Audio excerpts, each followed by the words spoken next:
Alright, what is up everyone? Welcome back to the channel. My name is Chris, and today I'm back here with another video, and pretty much kind of just like a normal game recap, something I haven't done in a long time. If you're new to the channel, please, I really do appreciate you guys sticking with me throughout all of this. And again, if as I said, like if you're new to the channel, I post a bunch of flyer stuff. I do a lot of game reviews, things like this, so please stick around. Please consider subscribing if you have not. But again, overall, what are we talking about today?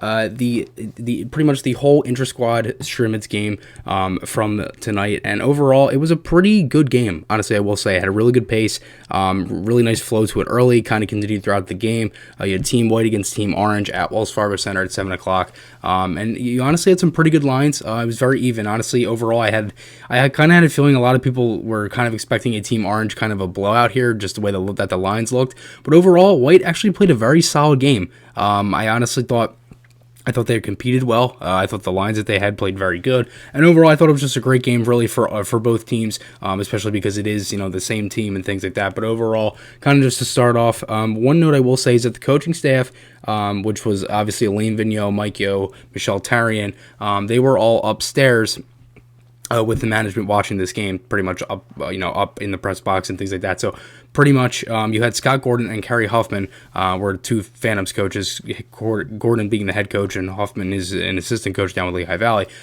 They both coached this game, so you had all the management upstairs. And kind of just to run over the lines here for Team Orange, you had Oscar Lindblom with Couturier and Konechny, Giroux with Hayes and Farabee, Morin with Andrioff and Torensky, and then the D pairs were Braun and Provorov, Zamula and Friedman, and then you had Bigras and Pouliot, and then your two goaltenders here for Team Orange were Brian Elliott and Alex Lyon. For Team White, you had James Van Riemsdyk, Nolan Patrick, and Jake Voracek, which is a very good line in this one. Raffle, Lawton, and Albay Coupel, Butterman, Frost, and Linus Sandin.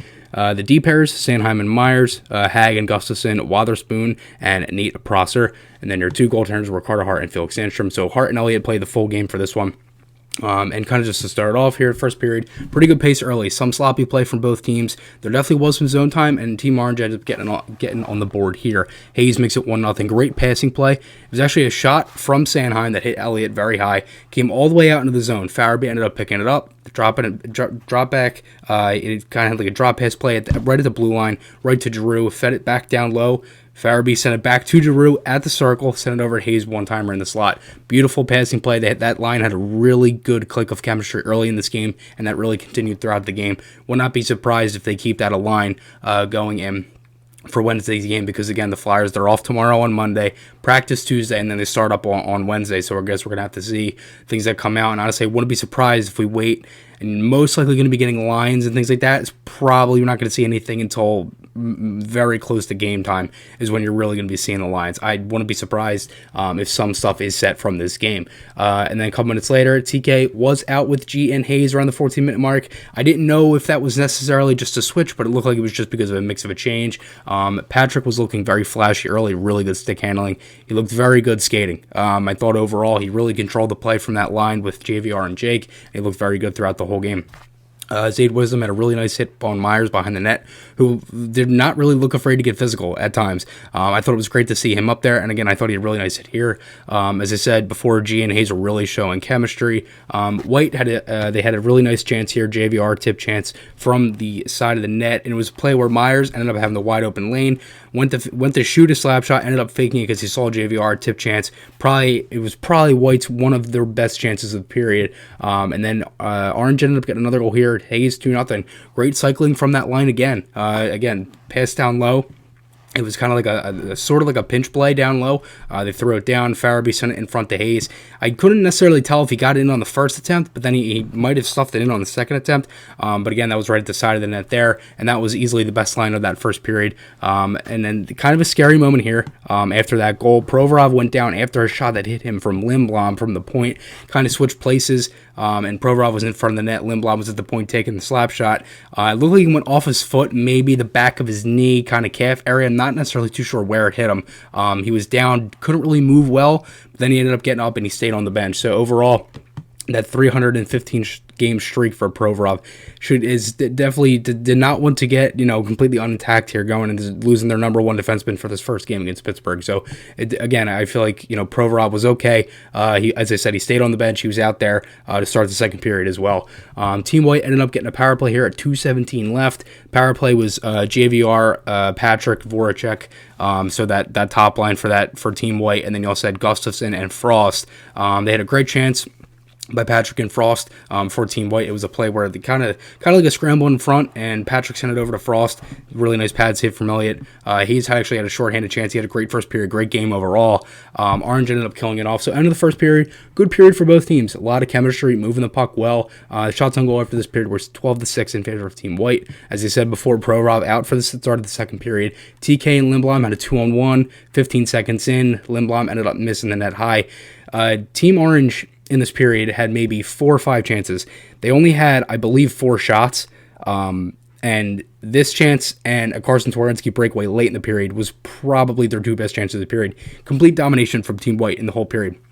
Patrick had a very nice rush early.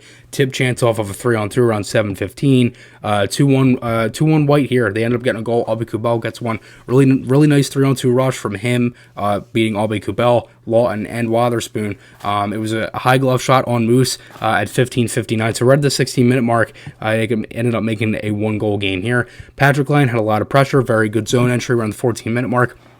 It was all White for the start of the second, most of the territorial play and the chances. And as I said before, at this time when I wrote this down, they had the goal too, so they were really dominating at this point. Elliott looked very good. He had a lot of shots against. Looked very good on the rebound control, was seeing a lot of pucks, so I thought it was good for Moose to get some action. TK had a couple chances off the rush. He looked like he was really flying through the neutral zone. And the Giroux, Hayes, and Farabee line, they haven't really had much zone time in that second period, but when they had the puck, they were doing things with it. They were cycling the puck, moving it, generating shots from the point. They cycled very well. I feel like Farabee has a lot of good chemistry with Hayes, playing with him for a majority of the season last year. And again, at times in the playoffs, we saw him, Farabee with Hayes and Konechny. So overall, I thought Farabee had a really good game. I think G and Hayes have some very good chemistry as well together. So overall, I thought there was a really good, game from that line. I think the second period, they didn't necessarily have as much zone time, but when they did, they really were able to generate some chances. As I said, Twarynski had a breakaway here, stopped by Hart at 6:36. And then Team White ends up tying the game here at 3:37. White goal here from Patrick on a one-timer. It was a great play by Voracek. He basically completely fought off Igor Zamula, the young rookie. And again, it's tough from Zamula because he just got really completely manhandled on that play. It was pretty much like Jake mugged him and took his wallet at the same time because it was a great play. He got around him, sent it over. Willman ended up sending it over to Patrick, and he shot it in between Zamula's legs. So again, it was just a great play. And again, Patrick made a great, really high-skilled hockey IQ play to get that puck on net and end up scoring. So it's, Patrick's first game in a long time. First time we see him in some game action, and he scores. So that's some very good stuff to see. I think he was one of the best players in this whole game, to be honest with you.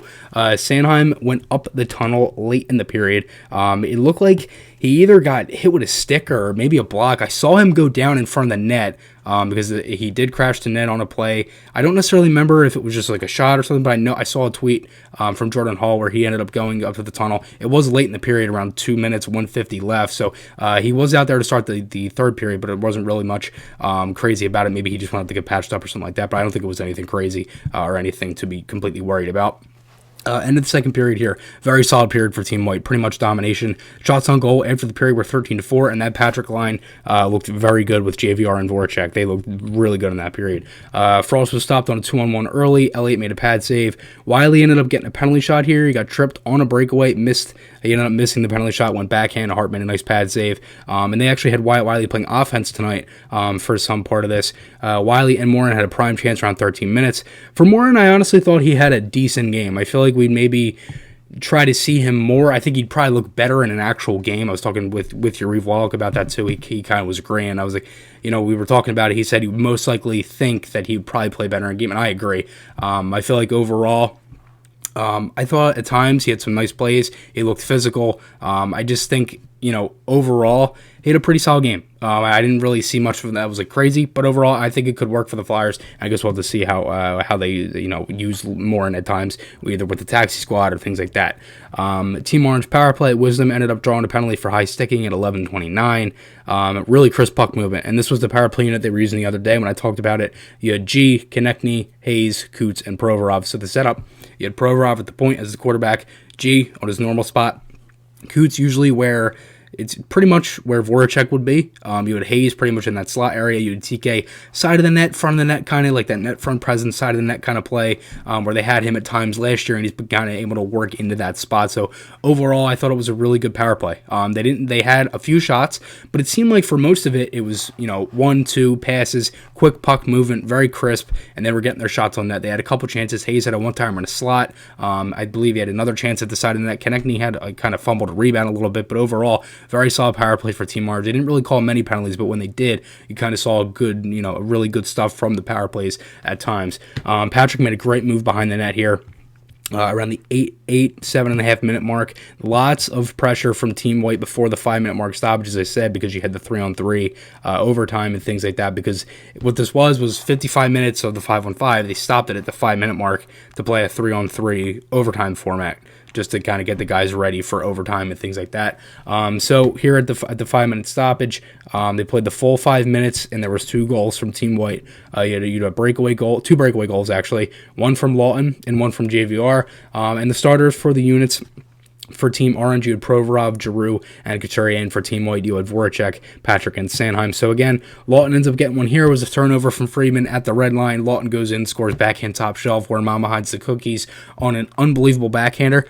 So again, great move from Lawton. It looked like it was kind of like reverse of his playoff goal in Game 6 against the Islanders, where he went forehand. It was like the exact same move. He just went backhand.